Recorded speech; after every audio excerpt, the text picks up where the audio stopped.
Hello. Thank you, everyone, so much for joining me here on the High Ground podcast. I'm super excited because we're talking Obi-Wan Kenobi today, and he is one of my favorite Jedi. He's was my favorite for a very long time, but I have to admit, I think my love for Plo Koon has peaked. Totally Um, understandable. but I legitimately don't have a good reason for it. I just love Plo Koon. Anyways, we were talking Obi-Wan Kenobi, and I have a bunch of awesome, TikTok creators and cosplayers. Um, and I wanted to start by kind of going around, and I'll have you guys introduce yourself and kind of tell us who you are and your history with Star Wars and why you love Obi-Wan. I will kind of go in a circle here, so we'll start with Holly. Okay. Hi, my name's Holly. My history with Star Wars has been basically, I kind of feel like my whole life. My uncles and aunts and my mom, they all watch Star Wars, so it's kind of been in my life through, I guess, osmosis most of the time, just absorbing it. But I didn't really start getting into it actively until I was about 10 years old. That's when they started talking about the prequels. They were going to start making the prequels, and so I was able to go to the theater and see those, and that's kind of when that really kickstarted my love for it. So also it reinstated my love for Obi-Wan. I remember seeing him the first time in A New Hope, and he was like the first Jedi we ever see, and that was mind blowing to me. So it continued on when I saw him in the prequels, and it's just been a pretty much everlasting love, me and Maul. Awesome. And Jason Lebo. Yeah, hello there. So my name is Jason. My love for Star Wars began as a kid. I'm going to guess I'm the oldest person here. I'm 51. So I actually saw A New Hope in the theater when I was very young and Nice. became a Star Wars fan like instantaneously. It's a cliche to say, but Star Wars changed everything, and it really did, especially growing up. Um, as I got older, I grew a beard, and at the same time, I joined the Rebel Legion as a generic Jedi, but everyone called me Obi-Wan. So That's I don't know awesome. if you guys know the Rebel Legion, but they visit like children's hospitals, Yes. Ronald McDonald House, and their costumes had to be screen accurate. So I turned my generic Jedi into Obi-Wan. I researched his costume, his boots, his food capsules on his belt. I mean, it has to be pretty screen accurate. And I've been Obi-Wan in the Rebel Legion for about, I think, 4 or 5 years. And he's just such a great character. I grew up with Alec Guinness, but I mean, Ewan Mhm. McGregor brought so much to that character. He almost redefined him. And so I do like playing him. I love when all my friends call me General.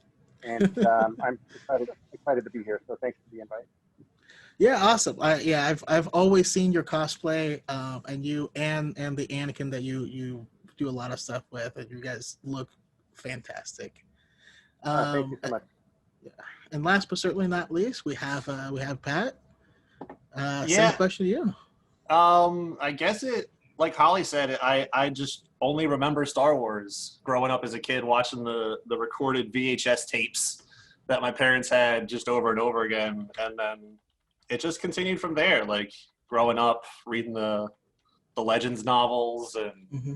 and then the prequels came out, and then it's been going ever since. So and just Obi-Wan is just he's awesome. Like he's he's just a genuine like he's so relatable and genuine. And I grew up with Alec Guinness, and then when Ewan McGregor came out, it was like he like Jason said, he like reinvented the character, like brought something Yep. new to it. Like you get to see Obi-Wan as a young Right. Padawan. So he's just great. Yeah. I mean, for me, it's kind of the same thing where, especially watching A New Hope, Obi-Wan defines what a Jedi is, for us. Like he informs us that this is the bar and we have to watch Luke achieve it and then surpass it or whatnot. But he is the bar. And so that's why I've always been a huge fan. Um, Also, I have to ask, let's see here. You guys, I think Jason, you kind of touched on it, but I have to ask, when you think of Obi-Wan, who do you think of? Ewan I knew McGregor. that question was. Yeah, I mean, Alec Guinness really invented the role, but when you say Obi-Wan, I think of Ewan McGregor. Again, he just expanded that role 10 times, and Absolutely. love Alec Guinness, and but yeah, I think Ewan McGregor owns that role. Yeah. Same thought, Pat? Can I say all three? Can I say Alec Guinness, Ewan McGregor, and James Arnold?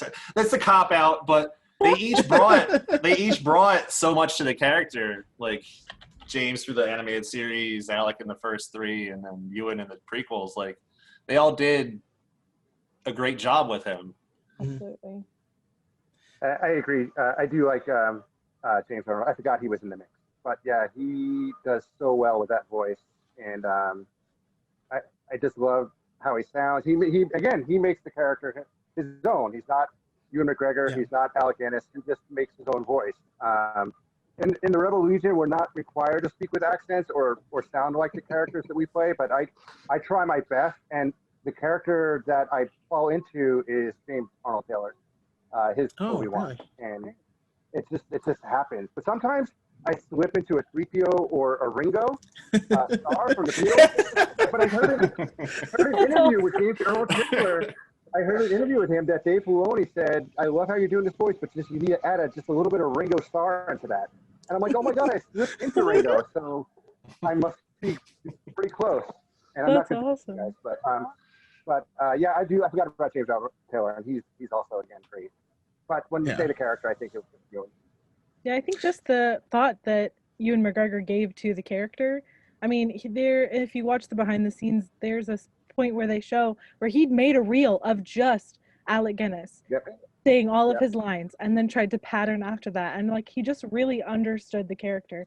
And when you love a character so much and you see the actor also puts that love into the character, it just makes it for me. Yeah. But to your point, he was a Star Wars fan, so that really helps. Yep. To play, Yeah, lifelong fan, a relative of Wedge Antilles.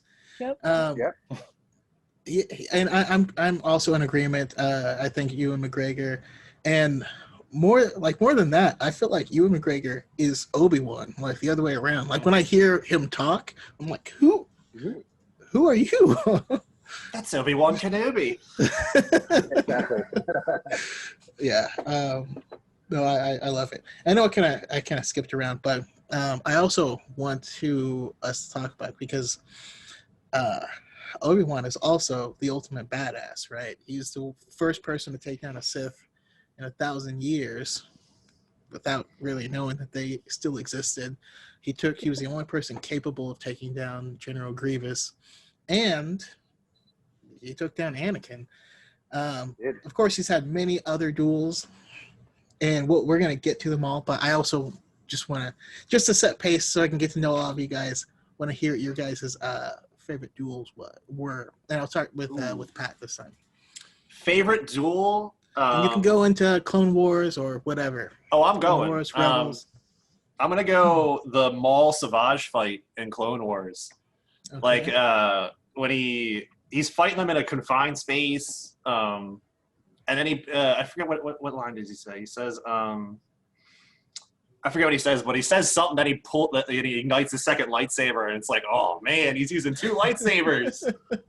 And the only way they stop him is by force pushing him down a hallway. So it was cool because in the middle of the fight, you see him like look at Savage's leg and knows like, okay, I'm going to take him out this way, cut off his arm. Yeah. And that'll like, he's just so smart. Yeah. He's like the ultimate troll Jedi as well. But Holly? That is so tough.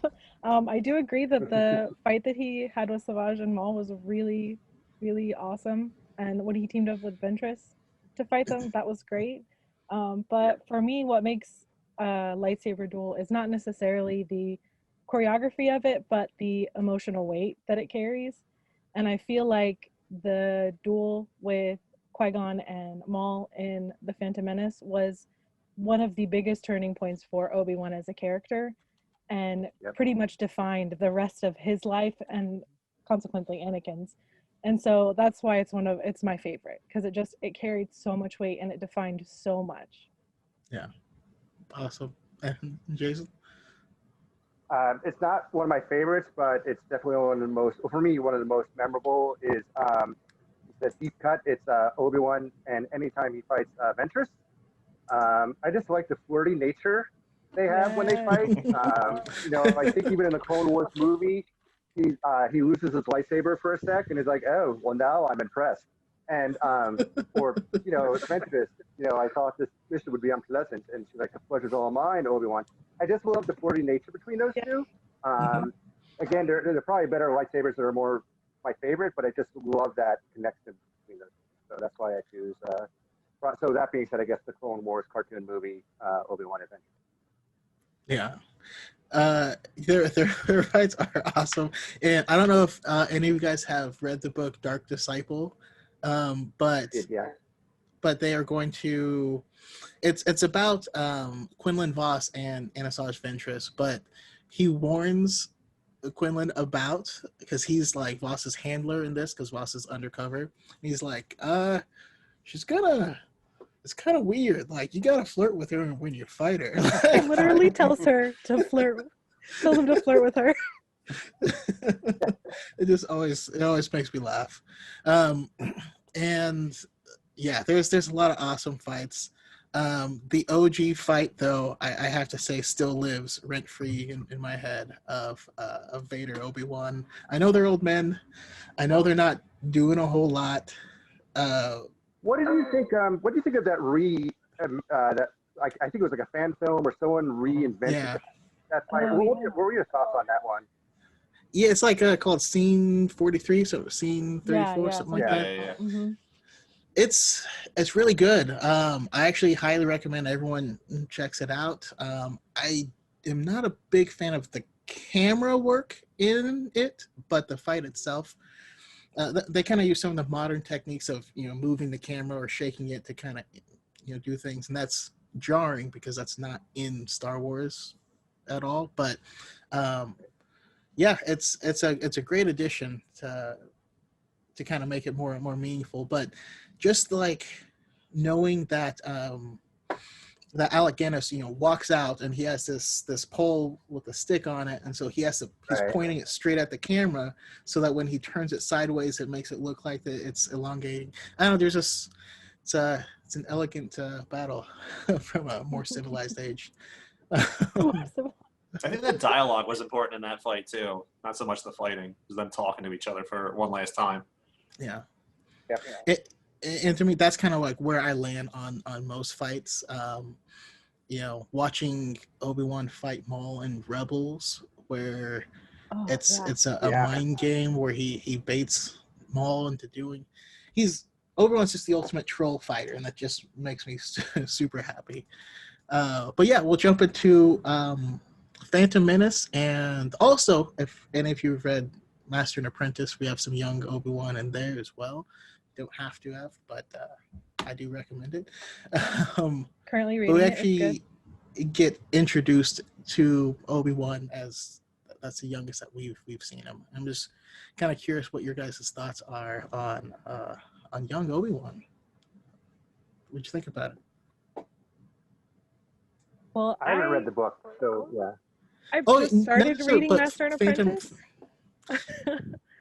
or just Phantom Menace, Okay, well, I just started reading Master and Apprentice, and it's very true to who I feel like Obi-Wan is in the Phantom Menace, and I just feel like his character is very much, I guess I don't know how to say it. He was almost not chosen as a Padawan, and he actually wasn't. He was sent to like the Jedi farms, I'm pretty sure, and he only gets to be Qui-Gon's Padawan by almost chance, Mm-hmm. So I feel like a lot of what defines Obi-Wan and his actions, and Qui-Gon's frustration with him, being very stickler, to the rules kind of thing, is his fear that he had from when he was almost not chosen as a Padawan. So I feel like we see a lot of that in younger Obi-Wan, especially when they're standing before the council and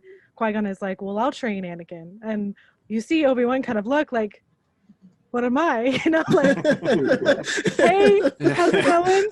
You know, like, do you not see me standing here? exactly. I haven't turned into a Force ghost yet, right? You know, Yeah. We're not going to speed past this like you didn't say what you said. exactly. So I feel like a lot of that you can see in younger Obi-Wan, especially in The Phantom Menace. You know, he's constantly feeling like he's caught between being a Padawan and being a knight. You know, his master is treating him like he's a knight, but he's technically not one, you know? Mm-hmm. Yeah, definitely. Yeah, Jason? I'm sorry. Go on. Oh, I was just gonna say. So I didn't read Master and Apprentice, but just looking at Phantom Menace, I know George Lucas likes to do like parallels, or I forget what he calls it, where a lot of themes like dance with each other.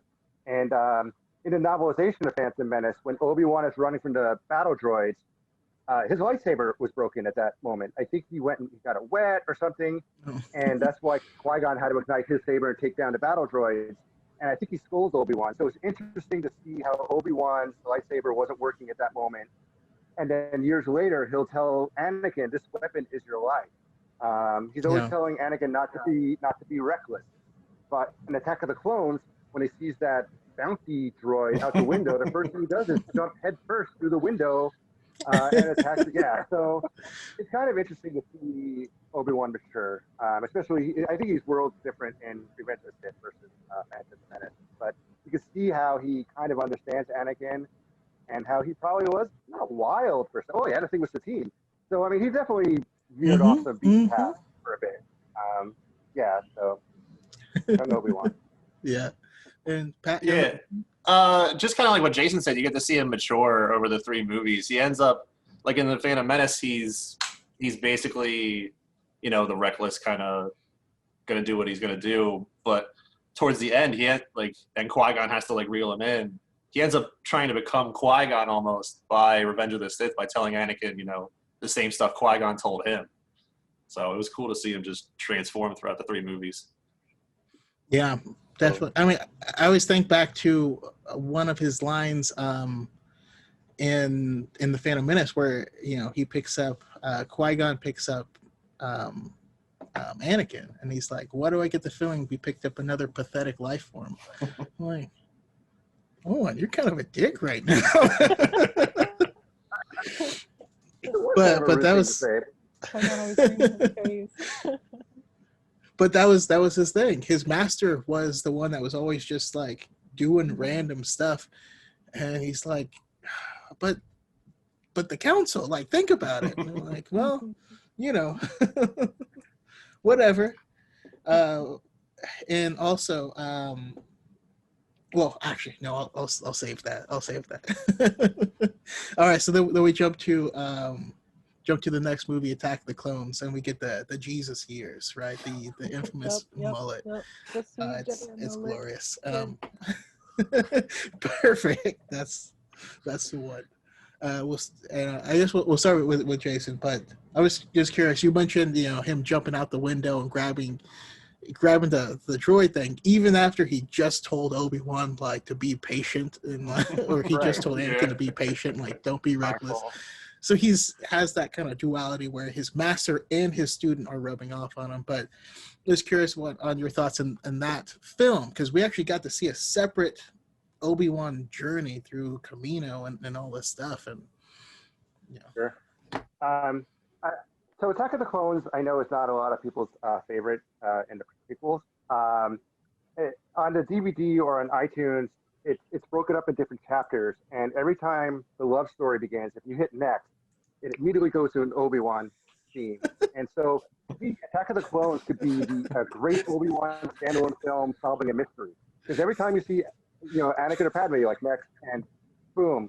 So he has a lot of great comic moments in there. You know, it's like, you know, that's why I'm here, and I'm protected. The whole thing on Camino, the whole tense scene between him and Django, where he's like, you know, awesome. they're just like, I love that scene. I mean, just like, you know, you must know Master Sifo-Dyas, really. possibly. You know, they have all these like one word. He has these one word exchanges, Yeah. and then even then when he's tied up and Anakin and Padme come, and he's like, "We came to rescue." He's like, "Good job." So he's got a lot of funny moments in that movie. Again, going back to Hugh McGregor, I'm not going to bash the prequels. I over years I love them, and Star Wars is Star Wars, and I can't hate any Star Wars. That being said, I feel like Ewan McGregor saved the prequels in a lot of ways. So again, I think Attack of the Clones is a great Kenobi movie. I even like the scene between him and Dex. I love that scene. I know a lot of people don't in the diner, but it shows that I love Kenobi it so much. kind of had a life outside the Jedi Order. You know, he went for a drink. He loved. Dex knew him, and he said, "I got to go to Dex. He's the only one to help me." So that means those two probably had maybe an adventure together at some point. You know, I'm always curious how Dex felt knowing that Obi-Wan might be. You know, he probably thinks Obi-Wan is dead, and he doesn't come to the diner anymore for Java juice. So I do like Attack of the Clones again. It's a great Kenobi movie. It's a lot of great comedic lines in that for Obi-Wan. Didn't do so well against Dooku though, but you know. few people do. Pat?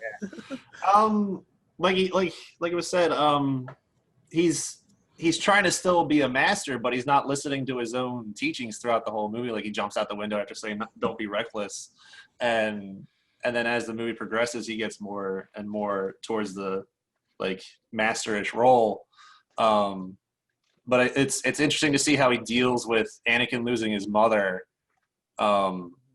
At whatever, I guess halfway through the movie, to see it like he didn't let Anakin grieve a little bit to feel the feelings that he needed to feel, which could have possibly contributed to him starting that slow turn to the dark side that we see in Revenge of the Sith. But yeah, Attack of the Clones isn't my favorite movie, but it's got its moments, and Ewan McGregor makes that movie better. Yeah, I agree. Holly? I think that I like this, like you said, he's constantly telling Anakin don't do anything rash and then jumping out a window. I feel like he's a character that's constantly torn between two extremes. There's that rebellious young Padawan in him that was, almost not chosen, and because he was too aggressive, he was too crazy, nobody really wanted him. So he's constantly fighting that, and then also trying to be this good, wonderful Jedi, and he's trying to maintain that, and that's very difficult, I think, for him. And you see that in moments like that in Attack of the Clones when he tells Anakin don't do anything rash, and then he jumps out. I think that's really good. I think that's a really good look at his character, and I think Ewan McGregor portrays that beautifully. And then also, like just the one-liners, like that whole movie is full of Obi-Wan one-liners. Oh, and you can possibly, he's just so sassy. You could tell he's so over Anakin and his puberty thing. Like he's over it. Oh man. But I think it's a really cool look at his character. Like you said, it's a good murder mystery almost, for Obi-Wan. It's a great adventure to see him, how he basically just works. And it's surprisingly a lot like Qui-Gon, it's very much like his former master. So again, I just feel like Obi-Wan is just somebody that's torn between two extremes always, like he's torn between Anakin and he's torn between the Jedi Council, and then it's what is right and what he should do, that kind of thing. Yeah. I'm trying to think, what was the quote? Because he said what he says to Anakin in the little flying car when he's like, if you worked on your wit, on your skills as much as your wit. Your wit as much as a saber battle? Yeah. Yeah. And he goes, I thought I already did, Master. Oh, your mind, my all in your mind. Yeah. No, I love sassy Obi-Wan. And again, like you were saying, Jason, I love Dex. Like Dex looks one look at this thing is like, oh, this is a toxic dart. It's made by Kaminoan cloners out in the far rim, and you're like, how do you know this? Like, what is that guy's history? You know, Yeah. I heard complaints like, "Oh, the diner feels out of place," but you're like, no, he's out of place. He's in some type of Yeah. galactic witness protection program, and he's Exactly. seen some That's stuff. how Obi-Wan knows. Yeah. And then that him on Camino, where he literally has no idea what's happening at any point Oh, during. yeah. No. He's just like, yeah. So yeah, I'm here. Like, would you like to see them? Yes. Another great Kenobi moment in that movie, and I remember watching it in the theater, and the theater just went hysterical, was when Anakin is fighting, I forget her name, but the shapeshifter bounty hunter, Mhm. and his lightsaber goes in the streets of Coruscant, and Obi-Wan's in his car, and he just reaches up and he just grabs That's so awesome. He's like, why am I even here? This is just ridiculous. And yeah, and he's like, I'm so over this. And the crowd just went nuts. So yeah. Would you like to buy some death sticks? Another great one. No, I do love that, and like you said, it could be edited to be an Obi-Wan movie, and it almost makes me want to. So a long time ago, someone made a movie called Star Wars: Turn to the Dark Side, where they took. It's like 4 hours long, but basically they took a little bit of Phantom Menace, and they took the entire prequels and edited it down to just be a movie about Anakin. Cut out all the other stuff, and it was an interesting idea. And I watched it. It's actually cut pretty well, but I wonder if you could cut it so that there's like separate movies or episodes or whatever like that are happening concurrently. I don't know. That might be an interesting side project or something like that. I think it was called the Phantom Edit, is what it was called. I think the Phantom Edit. Yeah. Oh, okay. Cool. I think I have it somewhere on this computer. I'll have to dig it up. But yeah, all right. So then after Attack the Clones, we jump into the Clone Wars, right? We got James Arnold Taylor, and God, we got so much awesome Obi-Wan stuff. Because in the movies can only show so much, right? If you watch Attack the Clones, Obi-Wan and Anakin aren't together for very long. It's very short. And then in Revenge of the Sith, they also are not together for very long. Just the first scene when they're saving the Chancellor, and then they pretty much go their separate ways after that. So we actually really got to see his relationship with the Council, his relationship with Anakin. Anakin being separate from him, no longer a Padawan as well. So does anything jump out at you guys from the Clone Wars? I guess we'll start with Holly.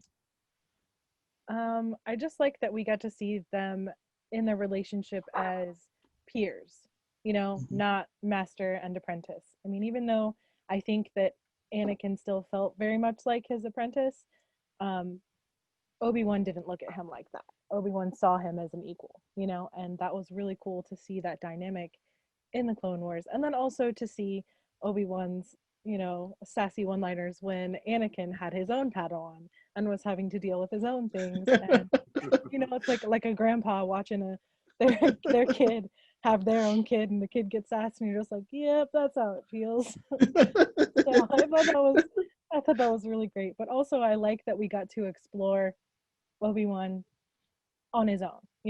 I think that's the redeeming quality of the Attack of the Clones, is that we got a whole arc with Obi-Wan, just doing his own mystery thing.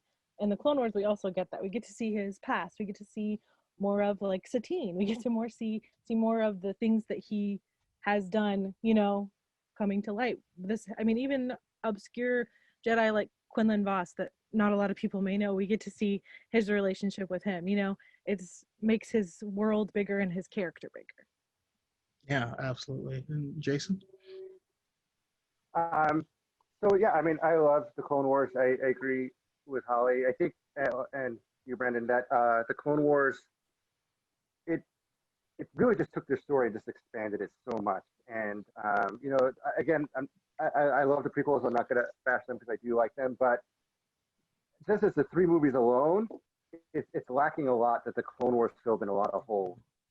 Something that you were saying, Holly. So going to TikTok for a second. So what me and my friend Rick do, we just lip sync scenes, and we probably reenacted maybe 45% of the movie, all the movies at this point. But a couple of weeks ago, we're always trying to come up with different things. And a couple of weeks ago, I'm like, dude, we're totally forgetting the micro series, the original Clone Wars cartoon that came out before the one we love, and 2003. And there's and one scene that actually Rick duetted that we haven't aired it yet, but there's a scene there where Anakin shows up and Obi-Wan's like, "You're late," and he's like, "If I'm late for another scolding, does it really matter?"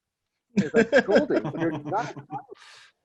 And then Anakin says something like, "Well, you're no Qui-Gon Jinn," and Anakin's like, Obi-Wan's like, and then he takes off his hood, and he's like, "I miss him too," and Anakin's like, I'm sorry, Master, I didn't mean that. And he's like, I miss him too, but not a day goes by that I don't think of him. And I see that you are capable of achieving all that he thought you could.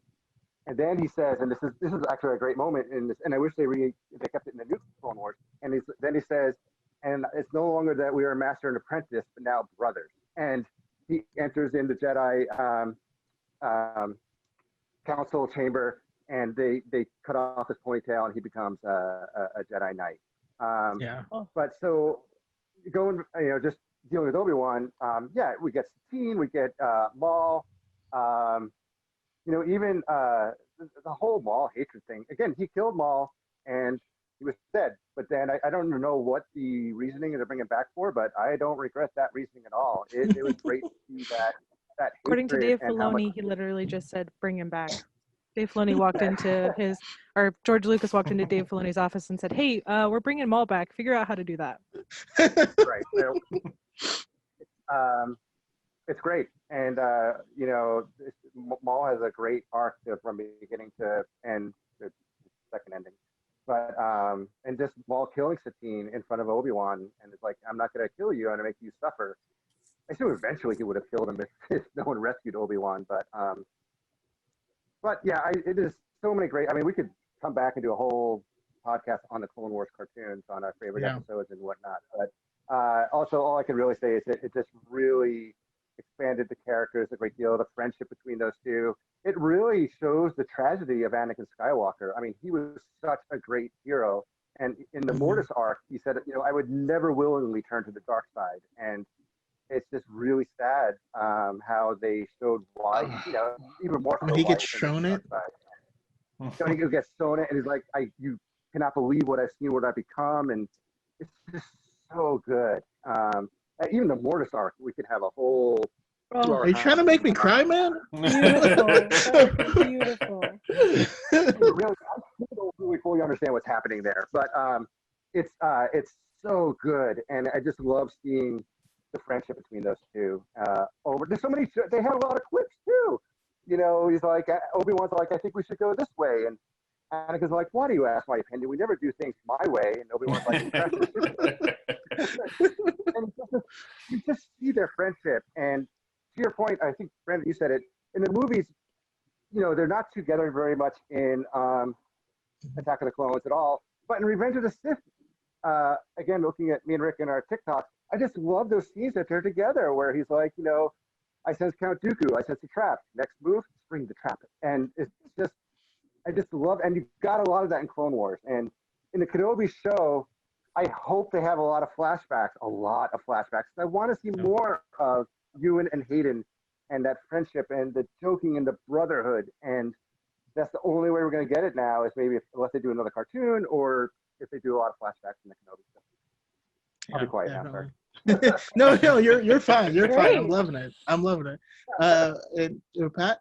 Yeah, I think everybody's said all the key points. Like it expands on their brotherhood and everything. And the thing that I enjoyed about it was that in the Phantom Menace they introduced the Jedi Council, but you don't really know who they are. You don't really get to see them do a whole lot. And then in the Clone Wars, you get that's like their people's love of Kit Fisto and Plo Koon really comes from the Clone Wars expanding on their characters. So that's what I enjoyed outside of what everybody else has already said, that you get to see the other Jedi on the council and learn about them and learn to appreciate them. Yeah. And you also had mentioned that the 2003 Clone Wars. Can we agree that that is the most handsome Obi-Wan? Like, have you seen him? Oh my gosh, yes. And also somehow like the most done Obi-Wan. Like, done constantly. Like, what is this now? All right. Exactly. I one of my favorite things too is the one episode where Count Dooku had been captured by Hondo, and then Anakin and Obi-Wan go to catch him, and they get captured too. And then they're all chained together and just like quipping Anakin, quipping at control your him. insolence. He's like, I'm sorry, the Count is very elderly. He'll have trouble keeping up. And Dooku's like, if I wasn't chained, if I wouldn't have to drag your bodies, I'd kill you both. That's great. It's again, and technically it's a Jar Jar episode, but I love that whole story arc. Yeah. And all right, so I have I guess 2 rapid round questions for everyone. The first one is, was Obi-Wan ready to become a master when he did? Because he became a master the same night that he was, sorry, not master as in a master of the Jedi, but having his own Padawan, right? He essentially got his own Padawan the day he was knighted. Was he ready for that responsibility? Absolutely not. Oh. I don't think so. I recently have been reading a lot of Obi-Wan comics. I got a Marvel Unlimited subscription, and there's a comic there where he basically tells Anakin he feels like Anakin got stuck with him, and that he still feels kind of like a Padawan himself. So I do not think he was really at all ready. I mean, I feel like eventually he got ready, but initially I don't think he was ready at all. And Pat, the other side? Yeah, I agree. He wasn't ready. It showed just in Attack of the Clones by itself that he wasn't listening to his own teaching. So yeah, like he knew the right thing to do, but that was the one he was doing. Jason? Yeah, it's a question I never thought of before, but yeah, I agree. I don't think he was. I mean, to everyone's point, I mean, he lost his master. Let's pretend some days pass. He lost his master. He gets knighted, and then he's like, "Oh, I guess I'll fulfill my promise to Qui-Gon, and I'll take on a student." It's like you barely learned all the lessons yourself, and now you're passing it down to someone. It just seems like he could not have been ready at all, and it could be some of the reasons why Anakin turned to the dark side. Yeah, I don't think he was ready at all. Yeah. Did he actually go through the trials, or was killing Maul the reason he got knighted? Killing Maul. Yeah. Killing Maul. Okay. Okay. Yeah, that was considered his trial. Right. And man, and I don't know if you guys have been watching Star Wars Gallery, the making of The Mandalorian. We're kind of dancing around that whole Filoni speech, but Brandon, yeah. I just had to. It has to come up. Such a good one. Dave Filoni has a speech in that. To anyone watching, if you haven't seen it, I think it's episode 2 or something like that. But Dave Filoni has this whole speech on the Duel of Fates and what it meant, and what a different thing it would have been if Qui-Gon became his master, because that's the person that was ready, that was able to accept him, and probably would have been able to teach him. They wouldn't been such opposites. And so it's yeah, I just love that speech. But he said something like Qui-Gon. Yeah, I'm sorry. He said something like that Qui-Gon was the father that Anakin never had, and Obi-Wan was more like a brother. And Brandon, you said it a lot earlier, but when he first met Anakin, the first thing he said was, "Why do I have a feeling we're picking up another pathetic life form?" So already off the bat, he's like, "You're pathetic. Why am I gonna? This is just weird." And so yeah, that whole Filoni speech is really, really good. Yeah. I had posted a TikTok with an interesting theory that if Qui-Gon did become Anakin's master, would he have turned like Palpatine knew that Qui-Gon had to die. Qui-Gon needed to go because he was the only one that he feared. So say he trains him, and Anakin ends up losing his mother and then his father figure in at some point. Like, would losing a father and mother figure affect him more than anything else? Like, it could damage him more. Sure. That's a good point. That's a very fair point. And man, I mean, can we talk about the energy between Qui-Gon and Anakin's mom? Oh, absolutely. I just seemed to like, hey, Absolutely. man. That good morning, that was not innocent. Like, I see what you're doing. You don't have time for this, all right? Like, Exactly. move along. Exactly. All right. Next question, rapid question. Corky Kenobi. 100%. This Yes. one, That's my mind. Oh my I'm gonna start with Jason on this one. So, what was it last year when they announced the Clone Wars was coming back at was at D23 or Comic Con? I said, oh, and this is when I actually thought Rey was a Kenobi. So when they announced the Clone Wars was coming back, I said, oh, this is a great way for them to finally to say that Obi-Wan had a secret love child, and that is the parents of Rey. It's great. Maybe they'll do it. And I'm like, wait a second. Oh my God, Kenobi has a secret love child, and it's Corky. And honestly, I just figured out last year. I'm like, how did I not see that? He calls her auntie. She's about the same age. He looks like her. When he meets Ahsoka, he gets really excited about the lightsaber. He's like, oh, that's a cool laser sword you have there. And I'm like, how could I have not seen that? Because his mother's not Bo-Katan, and I don't know the Kreese family tree, but I don't know if there's any other siblings in there to be Corky's mom or dad to be auntie. So, yeah, 100% his child. No doubt in my mind. And I hope maybe they explore that in the Kenobi series. I don't know. Okay. Pat? Yeah, no, the age, the timeline fits. Everything falls in place to have Corky be, Corky Kenobi. Yep. So yeah, he's Kenobi's kid. And Holly? I have like a love-hate relationship with that theory because essentially what it would entail is that Obi-Wan had a child this whole time and Satine kept it from him. Where I feel like if Obi-Wan had known, he would immediately been like, all right, see ya, Jedi Order. Like he would have gone and had his life with Satine and of course I want that for him. He's my favorite character. I would love to have him be able to have a happy family and not, live in a dust bowl for the rest of his life. Like what actually happened. So I love that he would have that, but I hate that what that means that he didn't actually get to have, Yeah. I too have a love-hate relationship with the theory, but the timeline lines up so well.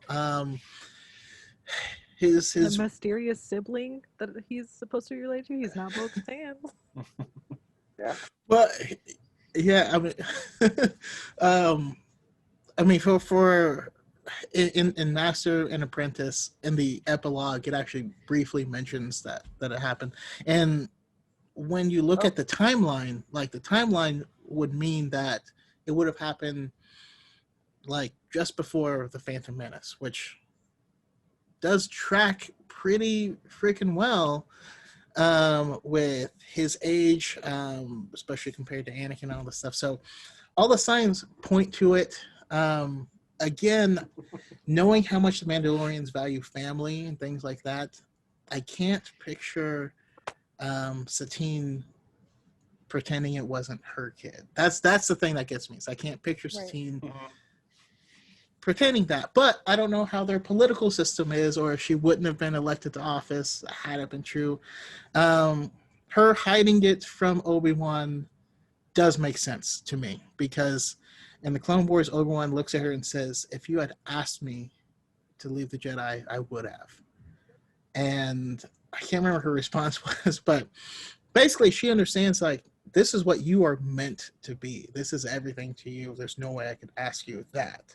So that sense it makes sense. But yeah, there's my Corky Kenobi thoughts. I always like to hear how people think of it. So okay, so then we get to the point of we get Revenge of the Sith. We get Anakin's fall and that whole thing. And so that's what I want us to dive into next. Starting with Pat last time. So Holly. Oh man, this is one of my favorites of the prequels. There's so much happens in that one movie, especially for Anakin, but also I feel like kind of for Obi-Wan. A lot of the deleted scenes in Revenge of the Sith show a lot of their relationship, very similar to what they have in the Clone Wars. And I really wish they would have kept those in and maybe deleted some other things, because it completely shows that they were like friends. They were equals. They were, on the same wavelength, the same level, you know. And I feel like a lot of the choices that were made by the Jedi Council, I feel like if they had made different decisions and, let Obi-Wan confront Palpatine and let Anakin do something else, there would have been a different outcome. Or if they would have let Anakin and Obi-Wan stay together, there would have been a different outcome. I feel like there was a lot of Obi-Wan trying to tell Anakin, like, listen, I'm on your side. He even says at one point, I'm not asking you, the council is. He's trying to make it a distinct, like, listen, I don't agree with this always, and I don't agree with this right now, but this is what's put in front of you, Again, torn between two things, Anakin and the council.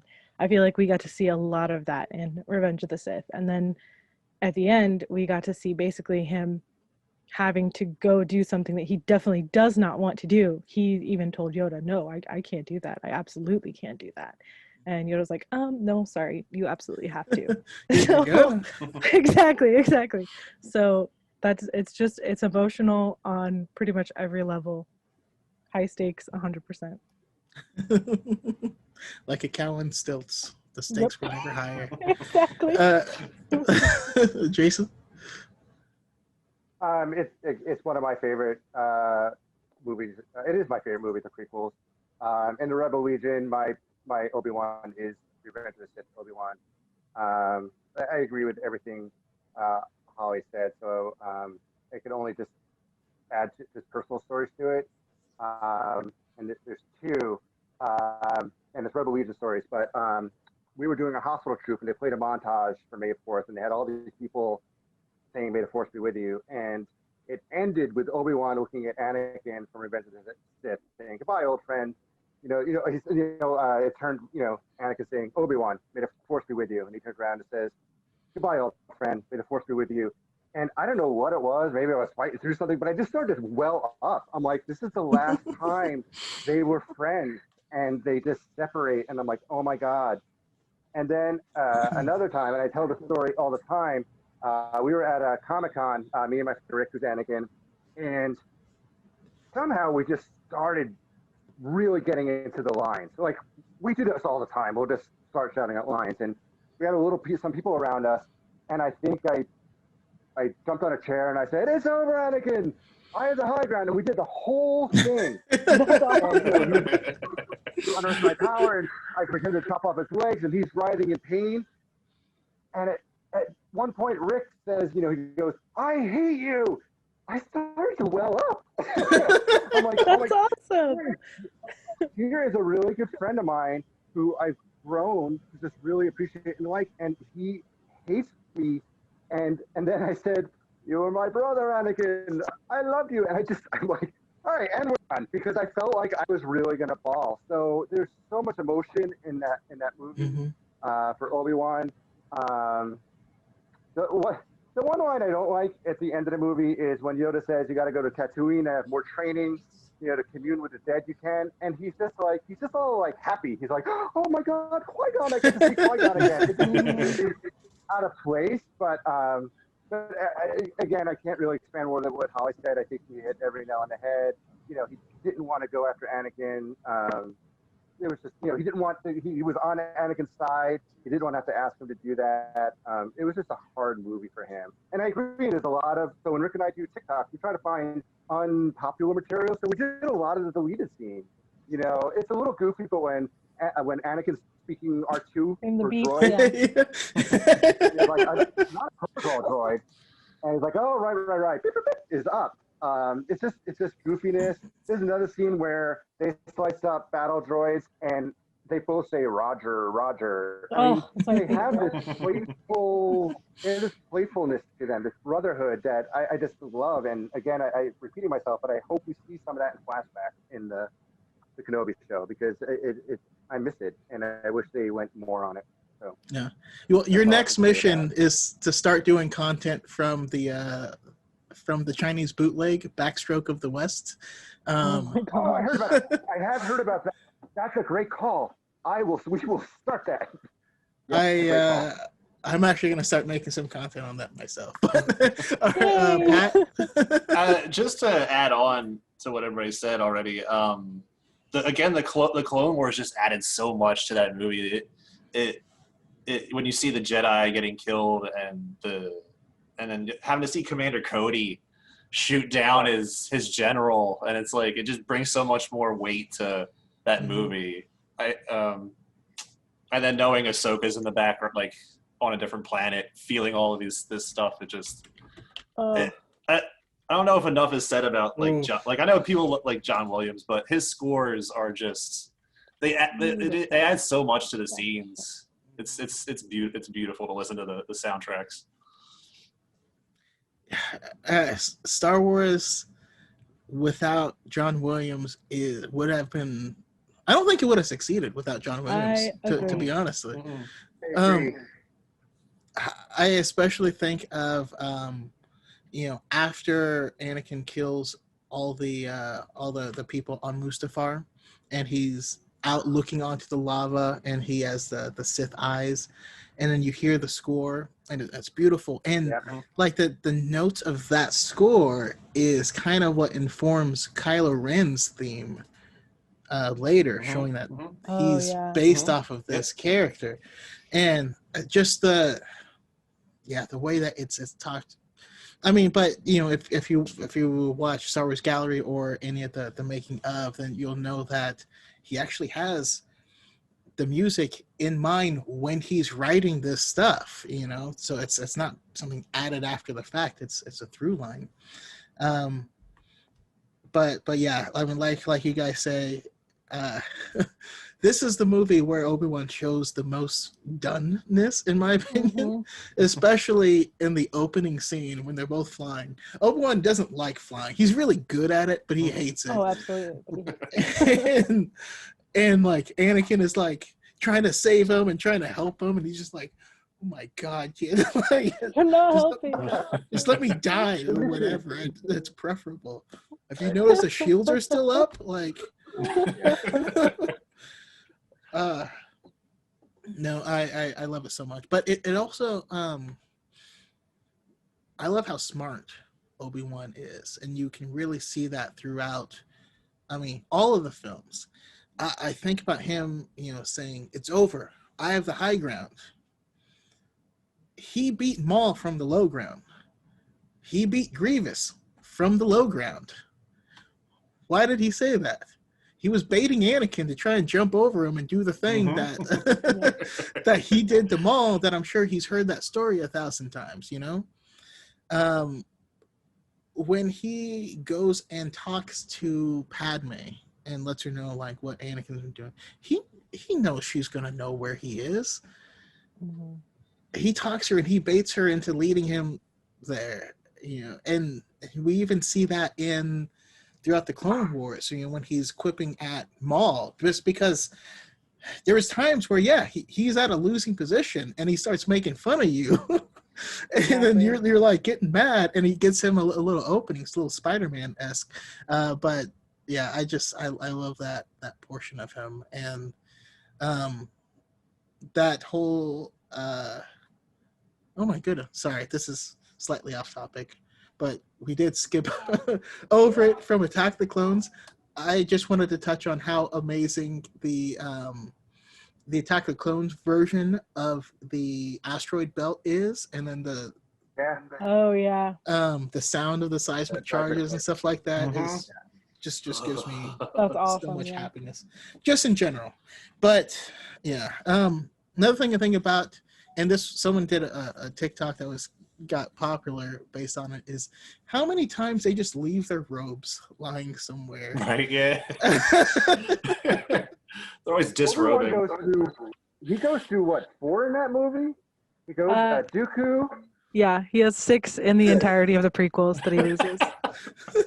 But 4 in that movie alone, because it's Dooku, Grievous, Anakin. Is there a 4th time?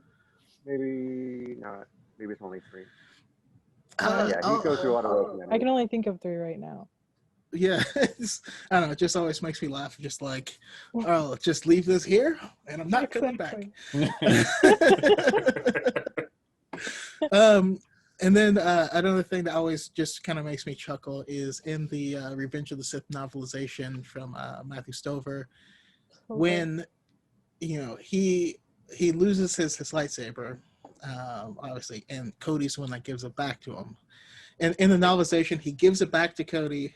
Cody gives it back to him, and Obi-Wan starts climbing up, and then he gets the call for Order 66, and Cody's like, I wish I hadn't given him his bloody lightsaber. Like, Oh, yeah. You couldn't have told me this earlier. Before I gave you the saber. Yeah. This makes me chuckle. But all right, so now at this point, this ends. He defeats Anakin. The next time we see him is in Rebels, and it's very brief, but very important. And started with Holly last time. So Jason. So I'll just say, I love seeing Kenobi. I felt like that whole episode really didn't advance the Rebels plot, but I loved and I love tying up the Maul story and seeing Obi-Wan. So what you said earlier about the high ground and baiting Anakin to do what he did against Maul, knowing he could defeat him. And this is I'm not making this theory up. A lot of people say this, but Obi-Wan did the same thing with Maul fighting him the way Qui-Gon did. He stands the exact way, and he knew that Qui-Gon was gonna bring his double sword, saber up, maybe to bash him in the face, and Obi-Wan was just ready. And again, going to Dave Filoni, he'll talk about why that fight is so brief. He's like, Obi-Wan's just a super master at this point. He just knew he had to beat him just the quickest way possible. So he baited him into that maneuver, and it was done. But then you love the fact that he then catches his body, and Maul says, "Is he the chosen one?" And Stephen Stanton does the voice, and he says, "He is." And he's like, "He will avenge us both." And then Kenobi, he closes his eyes, and I don't remember the music, but I'm sure it was sad. And I don't think they showed him burying Maul, but I'm sure he did. And so though brief, it is very powerful and an important chapter in Kenobi's story. Yeah. And Pat, your thoughts on that? It was great. The dialogue before they even started fighting, I forget what Maul said, but Obi-Wan was like, and all the stuff that I've been through. Like, he's been through so much up to that point with Satine dying and beating Anakin and seeing Anakin fall and everything. He's Qui-Gon passing. It was a great. It was cool that it was a brief fight too. It was like 3 moves and it was over because Obi-Wan knew what was going to happen. He baited him into it. He switched into Qui-Gon style to be like, okay, you can try and pull the same trick on me, but I'm going to get you. So it was a great little moment. Yeah, I love it. Holly? Yeah, I agree. I think it was good that it was a quick little moment. I like how the one thing I appreciate about Dave Filoni is his adherence to canon. And when Obi-Wan says Obi-Wan Kenobi, that's a name I haven't heard in a long time. In A New Hope, in Rebels, Ezra doesn't call him Obi-Wan Kenobi; he calls him Master Kenobi. And so just little things like that keep with the continuity, I thought was really great. And then just having the fight be very short, because I don't think it was, because the fight wasn't about them fighting. It wasn't about the duel. It was about them getting closure on their moment. And like Jason said, to have him do the Qui-Gon move and then just have it be over like that, and them have that just real emotional moment. One of the things I love about Obi-Wan is that even in his enemies, he sees their humanity and he sees them as, people. A lot of times you can get people who are fighting their enemies and they think they're the worst, but Obi-Wan sees them as equals and sees who they are and what they have gone through to get there. And he respects that. He may not agree with it, but he respects that. And I think that's very clear in that moment with Maul. And I thought it was just very well done. Dude, there was a level of compassion for Maul almost from Obi-Wan. Like he felt sorry for him because of like just how crazy he's been. I think he saw what he could have been. Yeah. Maul was abandoned by his master. Mhm. And Obi-Wan, again, going back to almost not having a master and having his master die, he saw, I think he sees a little bit of himself in like Ventress and Maul. He sees what he could have been, and he can kind of reach their humanity like that. Can we just talk about the genius behind like the episode was named Twin Sons? Like it's so, I don't know, there's so much like beauty and poetry in how they do these. Season 7 of Clone Wars, we had the Phantom Apprentice as an episode, and just these, I don't know, genius names. I actually have I got a quote our boy Element 7 here, who's in the chat, and he says Obi-Wan's skills as a duelist far extend past saber mastery. It's why his resolve is so sound, and he doesn't turn to the dark side. His self-awareness and enemy awareness was on par with Windu, and we see that a lot because he was a completely defensive fighter, but he outsmarted each and every one of his enemies. But the thing I think makes him, in my opinion, and some people make arguments for Qui-Gon or for Ahsoka, but what I think makes Obi-Wan the quintessential Jedi is that compassion that you were talking about, Holly. He cradles Maul the same exact way that he cradled Satine, and he cradled Satine the same exact way that he cradled Qui-Gon. And that's who he is. He had to balance.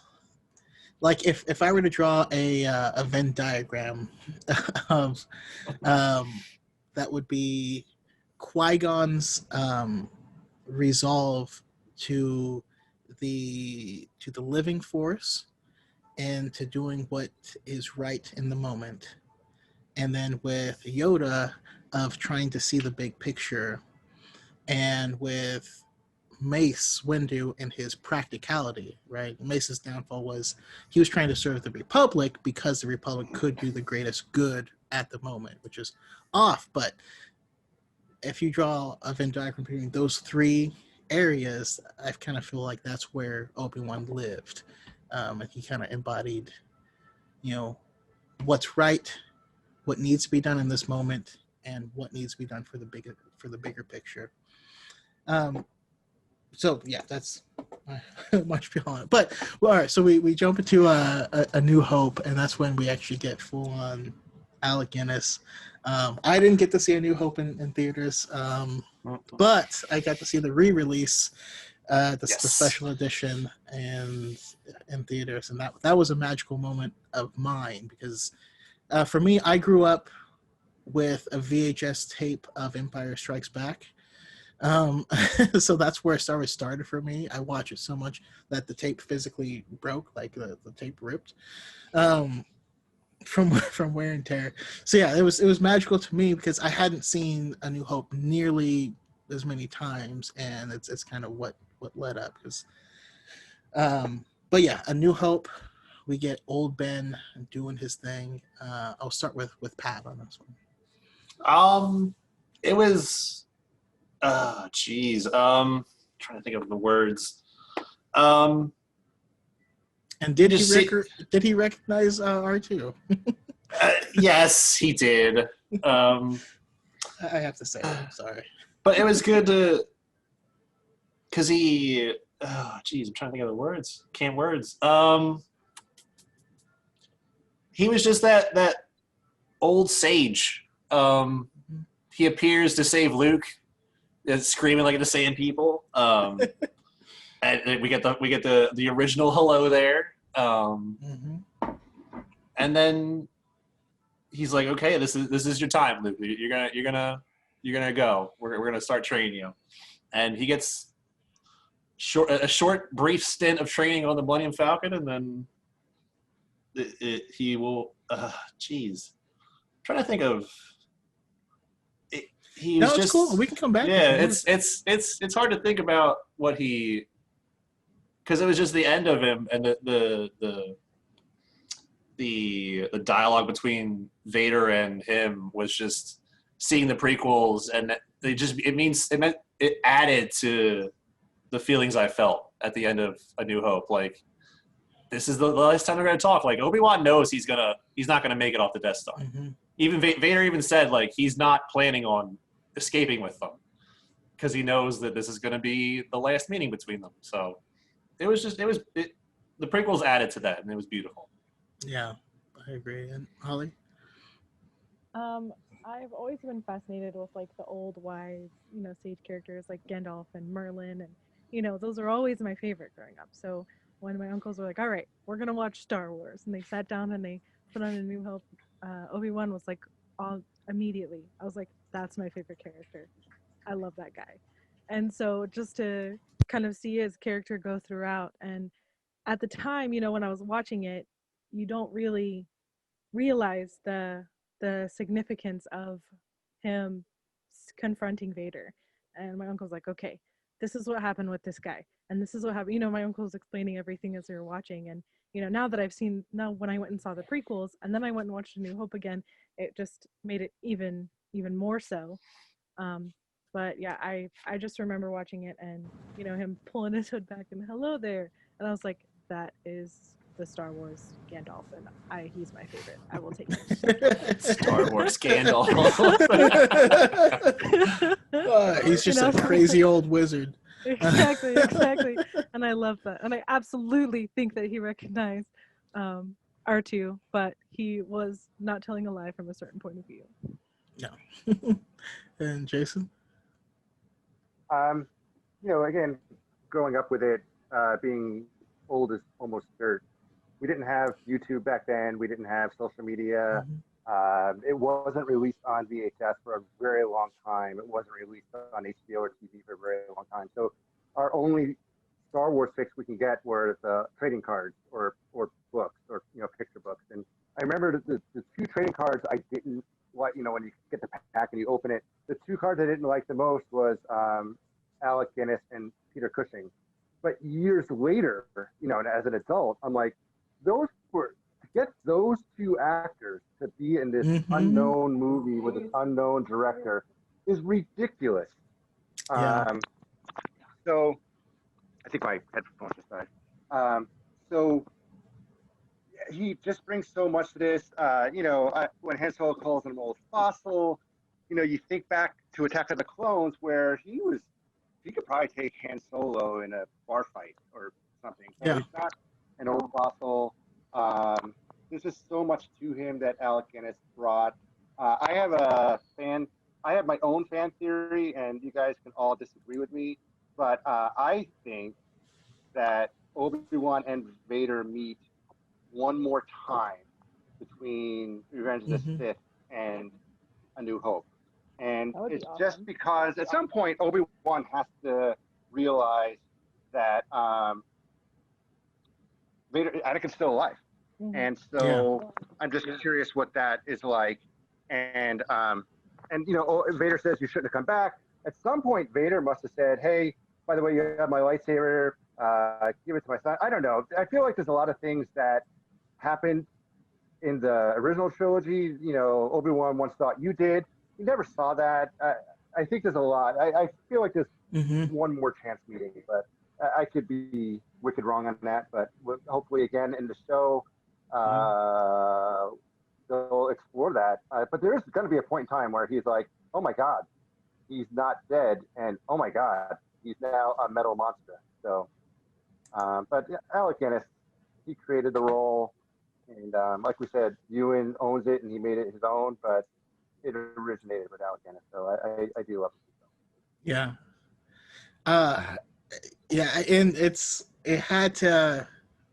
I don't know. I mean, Alec Guinness' performance again. That's what informed us of what a Jedi was. But what I think a lot of people do is when they think of a character, they think of a specific time in that character's life, and kind of like project that onto them. But we have to remember that this Obi-Wan had already gone through the point. You know, if you saw season 6 of the Clone Wars, you saw that Yoda went and found out that, you know, as a Jedi, he had been denying all of his darkness and all this stuff, and he faced it and he defeated it, and then instructed Obi-Wan to go and do the same. And so at this time, Obi-Wan is the most complete that he's ever been. And in little things like, you know, my first TikTok that went big was, did Obi-Wan remember R2-D2? And of course he never said that he didn't. He said, droid. I don't seem to recall owning a droid. And you know, he said everything that he needed to say to Luke. If he had said right there, oh yeah, your dad, he's Vader, he's the big bad guy in the galaxy, Luke would have been like, you know what? I'm going home. I gotta go. And if Luke went home early, he would have been killed. You know. Did you guys ever hear the? Sorry, go on, Ben. Sorry. No, go ahead. Did you guys ever hear the fan theory that Obi-Wan slaughtered the Jawas, and so that's where he was when? So he was coming back and slaughtering the Jawa. I didn't make this up, and I don't believe this theory. I'm just saying it's a theory that's out there. That Obi-Wan slaughtered the Jawas, then he was making his way back, and that's when he met Luke, and then they come across the Jawas, and the fan theory even says that Obi-Wan killed Uncle Owen and Aunt Beru to give Luke no reason to stay behind. I don't believe this theory, but you guys can Google it. It's not my theory. But. So I actually can tell you that theory wouldn't be canon because the book From a Certain Point of View, which it's a bunch of short stories that span the entirety of A New Hope from different characters' point of views. A lot of that book is terrible. So I don't recommend it. But there is a short story in that's called Master and Apprentice. It's also written by Claudia Gray, not to be confused with the book Master and Apprentice. But it is like that. So that whole book has like 3 incredible stories, and this is one of them. And it is Qui-Gon's Force Ghost appearing to Obi-Wan just before he has to go out and rescue Luke in A New Hope. Okay. And it's told from Qui-Gon's point of view. And like Qui-Gon is part of the cosmic force right now. So, you know, once I've seen The World Between Worlds and Rebels, you know that, you know, time isn't a thing. All this is happening concurrently. And so Qui-Gon knows that Obi-Wan is going to die very soon as he's talking to him. It's just such a beautiful story. Highly recommend checking it out. But in it, you know, Obi-Wan does make it clear that he recognizes Luke. He recognizes everyone's presence before they even get to the point of him going out to save them, and he knows that his role in this is beginning now. And it's,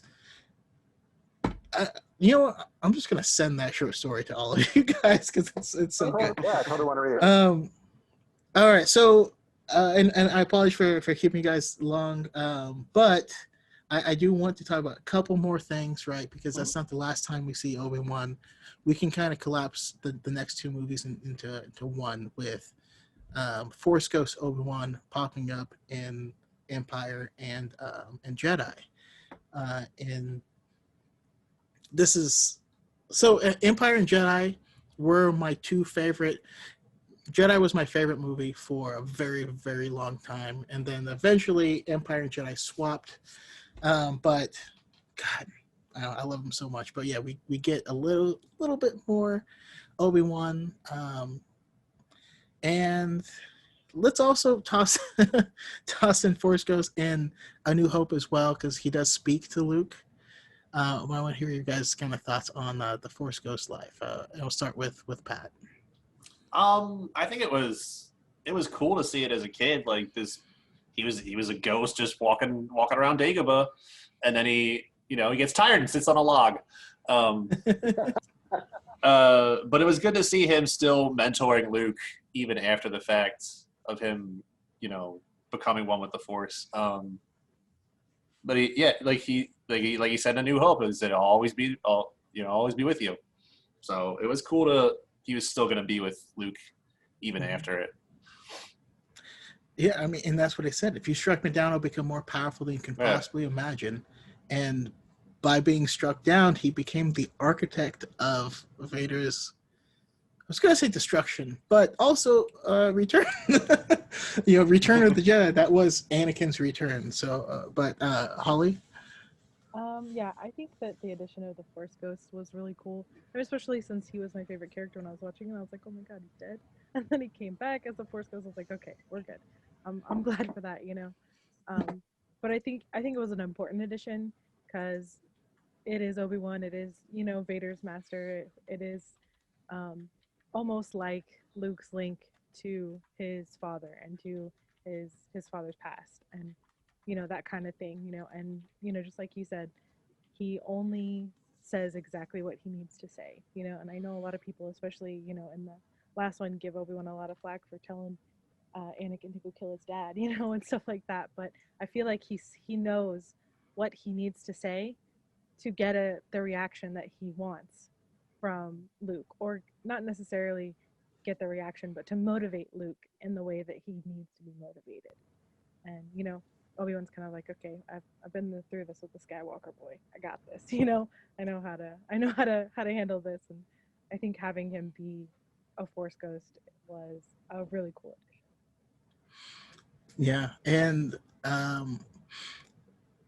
we'll go to Jason. I don't really have too many opinions on Ghost Kenobi. I'm sure when Hayden Christensen appeared next to him in Return of the Jedi, he's like, "What? I could have came back as Ewan McGregor? Like, I didn't know that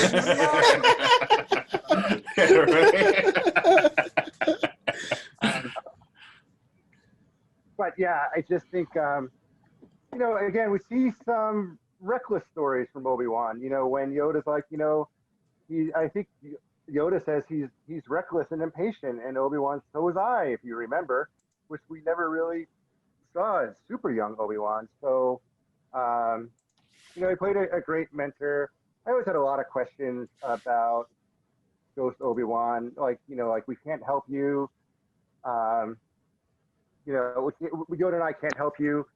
There's a meme out there about how like no one warned Luke about Force lightning. There's just. He said, "You gotta give me a heads up, man! Like, come on." I think how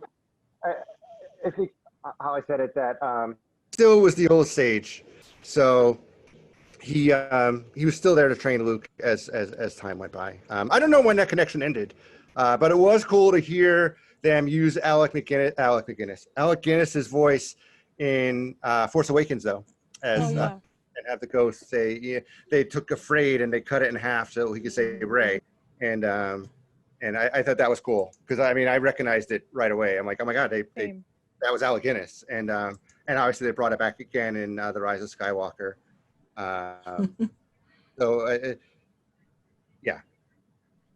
Yeah, it's I mean, especially like when he first pops up as a Force Ghost while Yoda is talking, because Yoda is talking to Luke, and then Luke's like, "Come on, like let's find this Yoda. Like just take me to him right now." And then Just drops the veil of this like pretend person that he's being, and it's like, I can't train him. He's impatient and he's rash. He's like, well, was I no different? Right. Like, in that conversation, I don't know. It's just so it's really cool to me. Additionally, like you said, Pat, he walks in, brushes aside the trees, and then sits on a log. So, for the love of God, Force Ghosts can interact with the physical world. Yes. The very first time we ever see it, they do. And then the conversation that boy is our only hope. And I was like, no, there's another. And of course, we know that there are some other plans afoot there, but we know what our canon decision was of that being Leia. I don't know, it's just really, really powerful, and then we get to hear his voice in Rey. So it kind of feels like through the cosmic force, Rey was their end game all along, and they needed the correct things to happen in a certain order for this to all be available at the right time, at the culmination of all this stuff. And I don't know, I just love it. It just means a lot to me. So I feel that Obi-Wan Kenobi was what a Jedi should be. So I kind of want to fold the last 2 points into one. So I want to go around and ask you guys, what should a Jedi be? And how has Obi-Wan affected your life? Oh, goodness gracious. And we'll start with Jason. Well, I mean, there's another internet meme out there that says something like, Obi-Wan is an amazing pilot who hates to fly, a negotiator that has no equal, and a great swordsman who'd rather sit in a cave and meditate. So I think Rich McCallum describes Obi-Wan as just a gentle soul. So you see that a lot, that Ewan McGregor and Alec Guinness brings to the character. He doesn't want to fight. He's had such a hard life. He lost Satine, all his friends, the whole Jedi Order of the Republic. He's been duped. And as Pat said, he said, look what has become of you. And he said, look what I've risen above. And so I think a Jedi should be someone who's compassionate, doesn't fall to anger. So I do think Obi-Wan was just the greatest Jedi. As far as how Obi-Wan's affected my life, my social media wouldn't be the same without him. But so again, being in the Star Wars costume clubs like the Revolution, the 501st, obviously the characters who get the most love are helmet characters: Vader, Stormtroopers, Boba Fett. They look like they came off the screen. Now and then Rey, Chewie gets huge love. Rey, we have a lot of great Reys in the clubs, and she gets so much love. With being Obi-Wan, sometimes I get called Han Solo, which I don't really understand. But being it's okay. So people call me Han Solo is usually the mom of a kid who likes Star Wars, and she doesn't really know, and she's like, "Oh, look, it's Han Solo." But so for me, I do love playing Obi-Wan, and a lot of my friends say I do encompass the character. Like we're at a hockey game for Star Wars night. Like, I'll always bow in front of anyone who wants to pose for a picture with us. Again, I do my best impression that I can. Sometimes at a con, like a kid will chase after me, and I'm like, "I'm so sorry to bother you, but I can get a picture. I'm a huge Obi-Wan fan." I'm like, "Oh my God, absolutely." We did a children's hospital visit, and this kid was a huge Obi-Wan fan, and a nurse came to get me. She's like, "This kid's a huge Obi-Wan fan.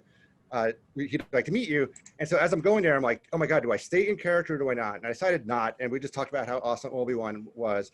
But then we visited his room, and I said, "Hey, you want to hold my lightsaber?" And I have a lightsaber company called Roman Props, and it's got some weight to it. It's probably like maybe 2.5, 3 pounds. And it had a short in it, so when it was on, it vibrated a little. And I handed that kid that lightsaber. We disinfected it before we handed it. But when I handed it, his face just lit up, and you could just tell he was just That's like so in precious. complete awe that he's like, and it's super screen accurate, and you can tell he's like, oh my god, I'm holding Obi-Wan's lightsaber. This is amazing. That's So for me, I all seriousness aside, I do love playing him. I do love when I do find that Obi-Wan fan at a con or an event or a children's hospital. It just makes me so happy, and I just love that I could bring that happiness to those people. Star Wars is so much more than just a movie franchise. You know, like it's become more than it's gone outside of itself to be more. So it's beautiful. No, absolutely. And I mean, while we're on you, Pat, your thoughts on it? Jedi above all should be protectors. They never go out of their way to attack somebody and try and go to kill somebody. Like Obi-Wan's stance, his fighting style by definition is defensive. He's never on the offensive to attack somebody. He, instead of continuing to fight Vader, he stalled to let Han, Luke, and Leia, and Chewie, and the droids get off the Death Star. And Luke, in The Last Jedi, did exactly what Obi-Wan did. He stalled enough to allow the Resistance to escape. They don't go out of their way to attack people. So, and even with how he protected Luke from his lineage, like, and Leia, like, but not telling him that Vader was his father. Like, he lied about what he was, basically, to protect him from but I guess what has Obi-Wan's been in my life since before I can remember. Like, my memory ain't so good, but I remember nothing but watching Empire Strikes Back over and over and over again, and all the original trilogy. It's just he's all reliable, always there, helping people, always there seeing the best in people. It's a good way to live your life, is to see the best in people. And so he's such a great character, and this world wouldn't be the same without him in it. So I agree. Yeah, 100%. And Holly? I guess a Jedi to me would be someone who has balance, someone who can see both sides of themselves, you know, like can see their darkness and their light, and kind of operate in between, you know, and someone who's also a peacekeeper. You know, I mean, Mace Windu himself said, you know, we're keepers of the peace. And I think that's what Jedi were intended to be. You know, they were the mediators, the people that helped to negotiate. They were the in-between person, you know, they weren't on a side. And I think ultimately that's where the Jedi erred, is when they picked a side. You know, their main purpose as I guess as a whole is to be peacekeepers, to be mediators. But a Jedi individually, I think the perfect Jedi would be balanced. And I feel like Obi-Wan is one of the Jedi that gets the closest to that, if not exactly that. And as far as what he means to me, you know, like Pat said, you know, he's been in my life since I was 10 years old. You know, when I sat down, watched him with my uncles, and, you know, just decided that he was my favorite character. And so I feel like a lot of times you take characters and you try and learn things from their journeys and apply it to your life. And I feel like a lot of times his character has taught me to look at situations and try and come at them from a peaceful and maybe a little bit humorous point of view, and try and come at them in a way that is beneficial for everyone. Yeah. I definitely agree with that. I mean, for me, again, you know, Obi-Wan has always been a part of my life as well.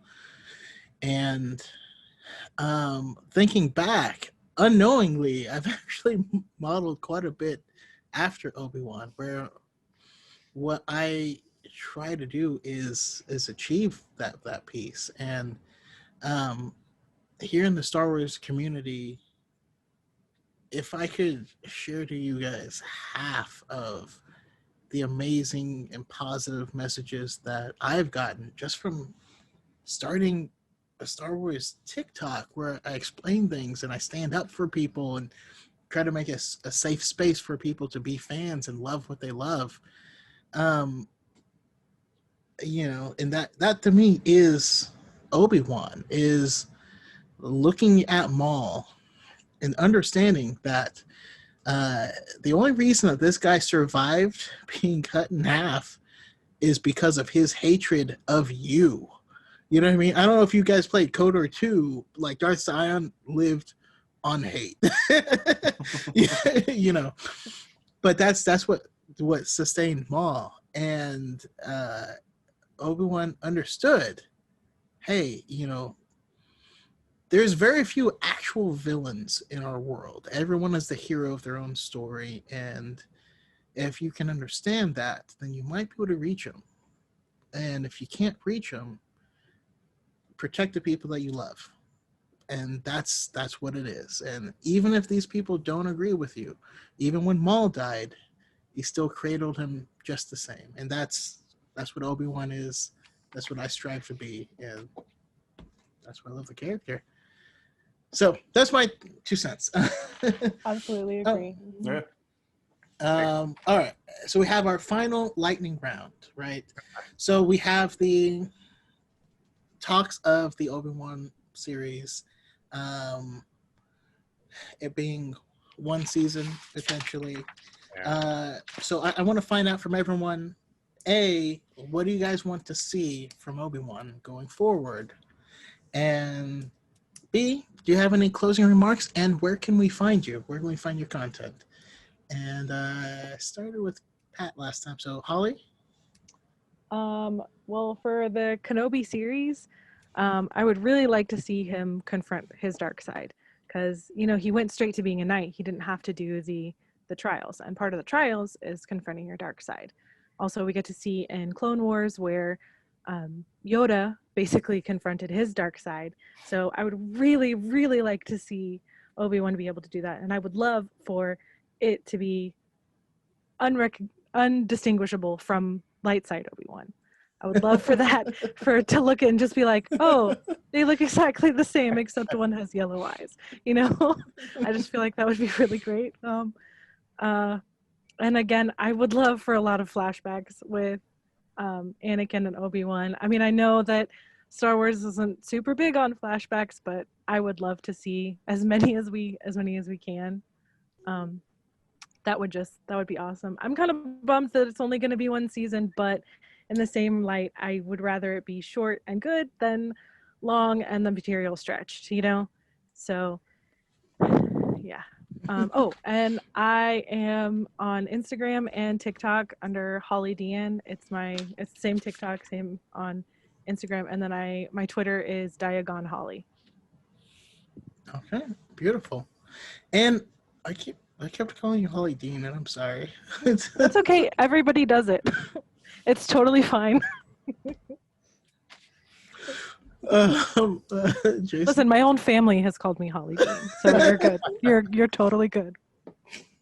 I think I said before the things I want to see, definitely flashbacks. It'd be cool to see Cody somehow. Maybe some resolution there. I think it's supposed to take place, 6 years after Revenge of the Sith? Yeah, that's what I read.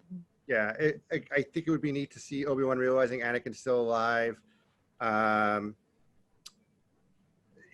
been calling him Ben, which is kind of cool. They shouldn't really mention the name Obi-Wan at that point, because it's been such a long time since he's heard that name. So I don't know. I'm keeping an open mind. I also think it can go on more than seasons, but money talks. So if it's a huge success, I'm sure they'll say, hey, we thought it over, and we're going to do another season. So I'm sorry, we've gotten enough money. Exactly. We're done with the money. Thank you. Right. I'm full. There's been a bunch of fan films that have also explored Kenobi on Tatooine. So I hope they keep it original. It's just gonna be interesting to see how him being a broken man and just rising above it all. I hope they throw in some humor, some Ewan McGregor humor in there. I hope. Yeah, so we'll see. There's a comic book I think out that Uncle Owen and Ben getting a bit of. They argue all the time because Ben is trying to protect Luke from. That is Yeah. also a story. It might be a novelization that Obi-Wan visits Shmi's grave and apologizes for losing Anakin to the dark side. So we'll see if all that makes it into the show. As far as where to find me, I'm on Instagram and just joined TikTok in the spring, both the same name, and it's Lebo, Lebo _Wan _Kenobi. So it's Lebo-Wan Kenobi with underscores between the words. And I come look me up. So that's it. Perfect. And Pat? What I would like to see is, even being 3 to 6 years in the future, I just want to see how he's like having nightmares about Anakin and dealing with that whole Order 66, and just really going into that. Maybe that would be like his dark side thing, is to deal with like the ghost of Anakin like hovering over him the whole time.